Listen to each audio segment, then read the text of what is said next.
Markets in Asia ended mixed. In Tokyo, the Nikkei rose 0.9% after government data showed Japan's economy contracted at an annualized 1.8% pace in January to March. Markets in China and Hong Kong were closed for the holidays. Meanwhile, Wall Street stocks ended mostly flat on Friday after stronger than expected U.S. jobs data pointed to a robust economy. However, the data prompted worries that the Federal Reserve may wait longer to cut interest rates. The unemployment rate inched up to 4% rather. The S&P 500 lost 7 points. Nasdaq Composite also lost 0.25%, and the Dow Jones fell by the same margin. Locally, the JSE is trading lower with the all-share index falling 0.8%. The rand is at 18.74 to the dollar, 23.81 to the pound, and 20.14 to the euro. A quick look at the commodities. Gold is trading at $2,298 an ounce, platinum $972 an ounce, and a barrel of Brent crude will cost you $79.74.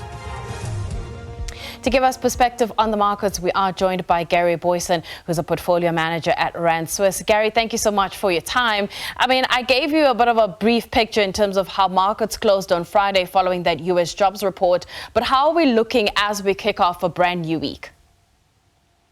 Well, certainly on the local front, we're down heavily. So we're down almost 1% on the all-share index, and that's really being led lower by the resource index. So that's down well over 1.5%. The industrial index also down over 1%. And it's really the financial index that is coming to our rescue today. That's up around 1/3 and being led higher by the local banking stocks. That would, however, just be the stronger currency filtering through. So we've got the US Rand dollar exchange rate trading 18.74. That's call it 15 cents stronger than we saw on Friday. So maybe a little bit of optimism coming through in the financial sector. But in Europe, we're also negative. So some of this may be a few domestic jitters, but snap elections have been called by the French president, and that sent the CAC in Paris down 1.7%. The FTSE and the DAX are both starting to fall as well. So we've got a very negative European market that is weighing on sentiment currently. So we've had this jobs print. On Wednesday, we've got the CPI numbers, but at the same time, we've got that Fed meeting a little bit later on, SA time that is. But what's your sense of what to expect, or rather what to look out for when Fed Chair Jerome Powell takes that stand to address the press in the room? Yeah, of course, we'll be looking for any clues as to the path of interest rates and when the potential moves will come. There's definitely going to be no change. So if you look at the federal funds futures at the moment, 99% chance of no change in the meeting on Wednesday. But how does it look for the rest of the year? Is it going to be one cut? Is it going to be two cuts? Or is it going to be zero cuts? Because as you said, those labor data, so the non-farm payrolls numbers showing that the labor market is very, very strong. The unemployment rate did tick up to 4%, up from 3.9% previously. So a little bit of unemployment creeping in. But if you look at the jobs opening figures, earlier last week, there definitely was an expectation that this was going to be a weak number. And with the US adding 272,000 jobs, that is well above the expectation. And I think that dashed hopes of a lot of easing anytime soon. And it kind of we continue to tread water. Of course, we're going to look at those CPI numbers. It's wonderful to have a strong labor market if your inflation can come down. Unfortunately, inflation has been rather sticky in the US. So on a headline level, we're looking for 3.4%, which is essentially unchanged from the last print. But at a core level, which strips out the energy and food prices, we're expecting that to moderate from 3.6% down to 3.5%, but still a long way from that 2% target that the Fed has. From a sense perspective, we've had an announcement coming out of RCL that the JSE has approved the listing of Rainbow in the consumer goods sector. Let's talk a little bit about what do you think of RCL as a stock, and I suppose also the Rainbow business. So the Rainbow are two very, very, once separated, are going to be two very, very different companies. So, if you look at it, essentially, if you hold RCL stock on the 25th, you'll be due the unbundling, and then there's a one-for-one unbundling happening on the 1st of July. The actual listing will be on the 26th of June. So they'll be downstairs in the JSE blowing the kudu horn, and I'm sure there'll be festivities all around.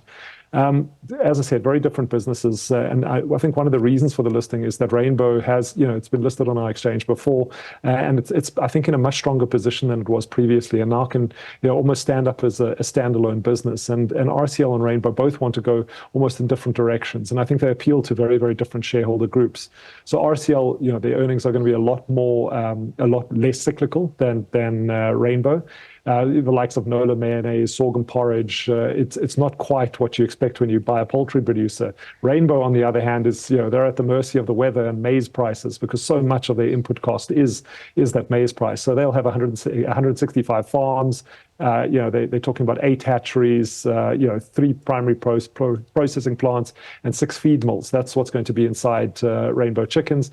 And it's, as I said, these poultry producers, the likes of Astral, are very, very cyclical. So if you have a good year and the maize price is lower, a lot of that through operating leverage essentially falls to the bottom line, a lot of that revenue, and you suddenly get these huge runs in share prices. So the likes of Rainbow and Astral, probably more stocks for traders, or people that can take the volatility through the cycle, whereas RCL is going to be a much more stable stock. It will, looking at Rainbow, though, it will still be the second largest feed business in South Africa. So definitely looking forward to that listing.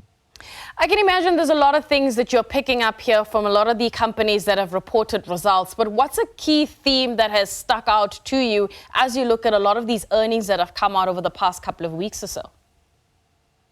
I think, one, certainly just how difficult the operating environment is in South Africa, and yet I suppose the theme is that with a good management team and with businesses that are able to make tough decisions, these businesses can remain profitable and still very, very good investment opportunities for shareholders, in spite of how difficult it is, and in spite of where we are in the cycle. Certainly, I think what we're expecting as a theme is, definitely to see a little bit of a bump in some of the earnings of many companies that are hit by higher diesel costs due to load shedding. This patch of no load shedding, certainly, I think, going to be welcome relief in any earnings report that we're looking at going forward. All right, Gary, thank you so much for your time. That is Gary Boyson, who is a portfolio manager at Rand Swiss.